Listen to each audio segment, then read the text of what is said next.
All right, week 2 in the books. Can't believe we're already 2 weeks in. Recap from last week. Ted beat me 116, 112. Bobby beat Matt 135, 119. Duels beat Rusty 113 to 96. Reed beat Carbs 157, 101. Gaddy beat Tyler 142 to 86. And Sidnan beat Brad 112 to 111. So a couple of close games there. We'll start at the bottom, as we usually do.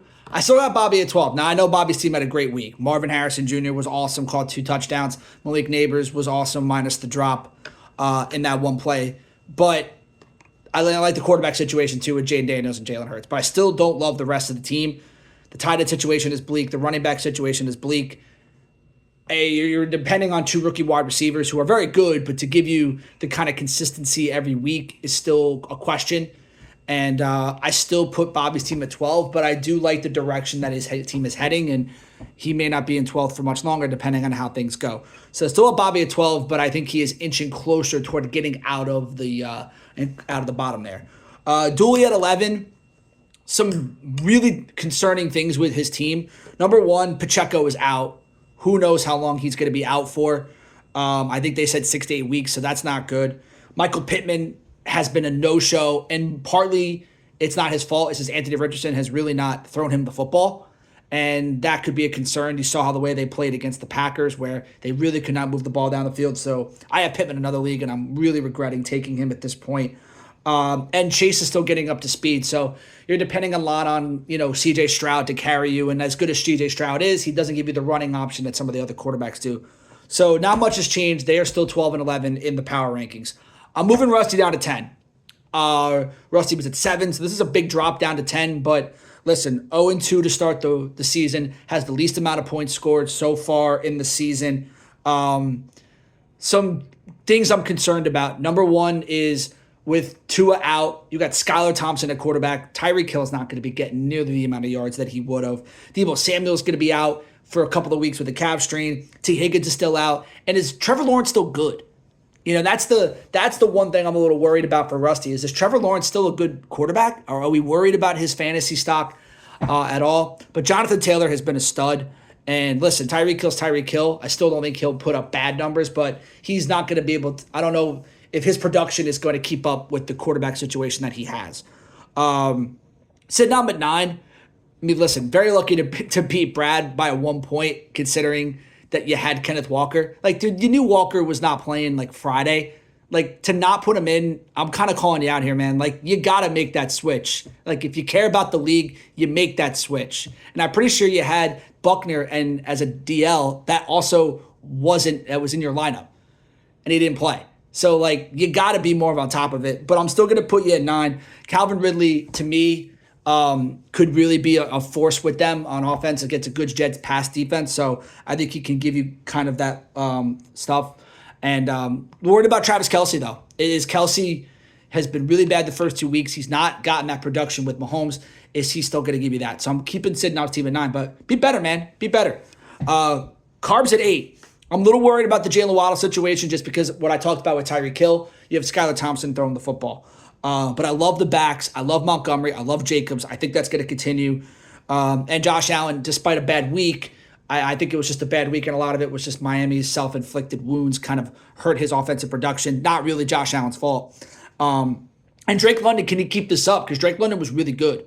And I think the Falcons realized, like, hey, we should try to get him the football. We kind of drafted him high. So hopefully his stock goes up. And I'm going to put Carbs at 8, who moved up. He was 9 last week. Brad at 7. I know it's a little bit of a drop. He was at 5 last week. But listen, not having McCaffrey for weeks is really going to hurt his team. And that would hurt any team. So it's not like it's a dig on his team specifically. Mark Andrews, another stinker. I know I have him in another league as well. And really, after Nico Collins, who's that number 2 wide receiver that you really fear on that team? And Jared Goff is not giving you the production nearly that we thought he would with the Lions, especially all the passing weapons that they have. I think he'll pick it up. I still think when McCaffrey comes back, your team's going to be relevant. For right now, I got to drop you a couple spots. Matt at 6. Now, I know what you're saying. Oh, Matt's 0-2. Why is he 6? Why is he so high over teams that are 1-1? I'll tell you why. Because I think Matt's had some bad luck. I think Matt's had some close matchups. DeAndre Swift has sucked, but if you look at the rest of the team, he's 3rd in points against, which is a bad break, and then he's 5th in points for.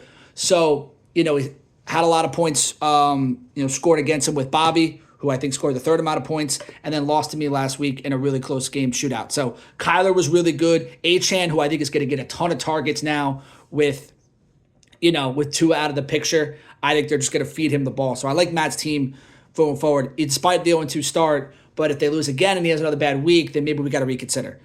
I'm moving myself down to 5. I think that's fair. I'm 1-1. Cooper and Olave have been inconsistent despite the Saints' really good start on offense. Kincaid has really hurt me. I'm a little worried about Dalton Kincaid and the fact that they haven't got him going yet. But I still like my running backs. I still like Lamar Jackson. And then obviously Fred Warner getting me 21 fucking points was the only reason why I had a chance to beat Ted. And I got Ted at 4. Now I know Ted has a lot of guys hurt, but you know what? The guys that he has hurt are going to come back. TJ Hawkinson's going to come back. Nick Chubb is eventually going to come back. AJ Brown's going to come back. Evan Ingram is going to come back. Like, the depth is going to be there for him, where I think if his team gets going, and obviously Ted has had one of the best teams in the league last year, I think it's all going to come to form. So, and also the fact that Ted beat me, I'm going to put myself at 5, and I'll put Ted at 4. Reed at 3, biggest jump of the week. It's not really a surprise there. Second most points scored in the league so far, and obviously had the most points for this week. Brock Bowers has arrived. Brock Bowers, I think, is going to become a really nice weapon. The receivers with Smith and Amon-Ra St. Brown. Braylon Allen might steal a little bit from Breece Hall, but I'm not too worried about that. It's going to be about the quarterback play. Obviously, we know Bryce Young is not going to be part of the picture anymore in Carolina. Are they going to bench Justin Fields? So I like Reed's team bottom down minus the quarterback situation, and that's going to be a big question mark moving forward with his team. I'm keeping Tyler at 2. Tyler did have the most points scored against him or second most points with Gaddy. But I am worried about Cooper Kupp. Cooper Kupp not being relevant for the next few weeks is going to hurt his team for sure. Obviously, Henry's had a little bit of a slow start. Saquon should have a touchdown yesterday, but he got down at the 1-yard line. He had the most points scored last week. It was a bad week this week. I still believe in Tyler's team. However, we'll see how the loss of Cooper Kupp kind of affects it. But still has the second most points, third most points scored, but has the fourth most points against, whereas Reed's points against is more toward the bottom. So that's why I kind of skewed. It was really close between you guys, honestly. And number 1 is Gaddy. Has the most points scored so far in the league. Has obviously put up really 2 big weeks with a 140 spot and a 130 spot. I mean, listen, Kamara has been a stud. You have Bijan Robinson, who looked awesome yesterday. Justin Jefferson, despite having Sam Darnold, is still a stud. You have Patrick Mahomes. To me, right now, the first 2 weeks, Gaddy's team has been the most impressive. So that's the power rankings. I hope you like them, and I will see you guys next week.